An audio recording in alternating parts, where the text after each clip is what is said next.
एक बार एक राजा के मन में एक ख्याल आया कि मैं सारी प्रजा के लिए इतनी चीज़ों का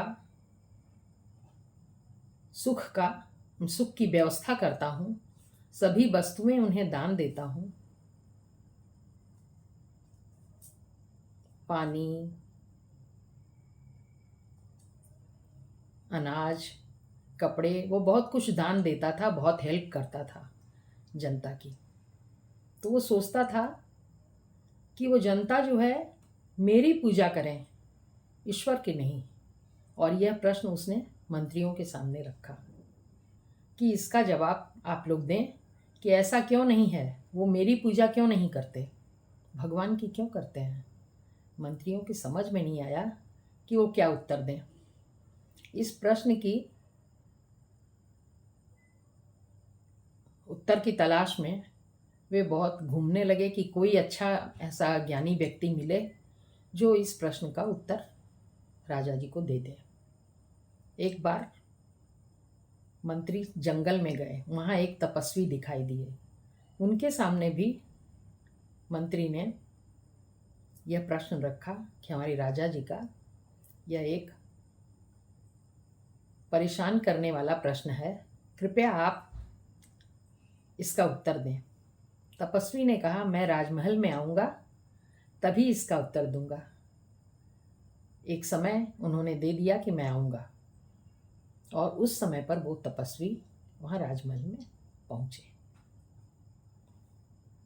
वहाँ जब पहुँचे तो जो एक तरीका होता है राजा को सम्मानित करने का, उन्होंने भी प्रणाम किया राजा को। राजा ने प्रणाम का उत्तर दिया। राजा जी को बताया गया कि तपस्वी क्यों आए हैं। तो वहीं से राजा जी ने उनको बैठने के लिए इशारा किया, तो वो अपनी आसन पर बैठ गए, गद्दी पर। इसके बाद राजा जी ने प्रश्न किया कि महाशय ये मेरा प्रश्न है।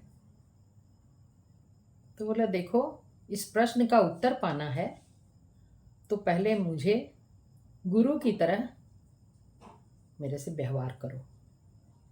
तो गुरु को ऊंचे आसन पर बैठाया जाता है, अपने से ऊंचे आसन पर। ऊंचा आसन तो कहाँ से आता, राजा का ही आसन सबसे ऊंचा था। मंत्रियों ने समझाया कि एक बार आप अपने सिंहासन से उतर जाइए, इन्हीं को बैठा दीजिए। राजा ने किसी तरह से मन को दबाकर तपस्वी को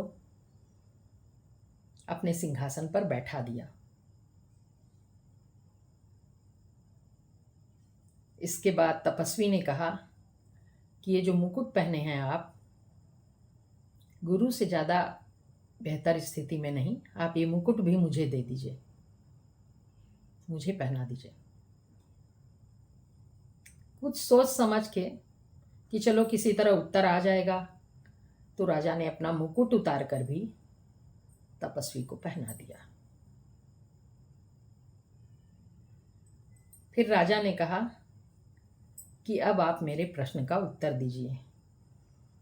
तपस्वी ने कहा मुस्कुराकर कि क्या तुम्हें अभी उत्तर नहीं मिला? राजन, आप देखिए, अभी 2 मिनट पहले मैं एक साधारण व्यक्ति नीचे खड़ा था, आपको नमस्कार कर रहा था। आप सिंहासन पर बैठे हुए थे, मुकुट पहनकर, इस देश के राजा। किंतु 2-4 मिनट के अंतर में ही स्थिति क्या बदल गई कि मैं राजा के सिंहासन पर बैठा हूँ और आप एक साधारण इंसान बनकर नीचे खड़े हैं। आपका मुकुट भी मेरे सिर पर है। तो परमात्मा जो है वो क्षण मात्र में इतना बड़ा परिवर्तन कर सकते हैं, वो कुछ भी कर सकते हैं। वो राजा को रंक बना सकते हैं और रंक को राजा। ये आपने अभी अभी देखा। आप ऐसा नहीं कर सकते और हम में से कोई भी ऐसा नहीं कर सकता। इसलिए जनता परमात्मा को पूजती है, आपको नहीं। आप तो परमात्मा का दिया हुआ ही सब में बांट देते हैं। आप अपने पास से कुछ नहीं देते, ये सब कुछ तो आपको परमात्मा ने दिया हुआ है, उसी को उठाकर आप जनता में बांटते हैं। इसमें आपका बड़ा गौरव नहीं है, ये सब कुछ परमात्मा का है और वो क्षण मात्र में कुछ भी कर सकते हैं। आपको शायद अपने प्रश्न का उत्तर मिल गया है राजन। अब मैं चलूं।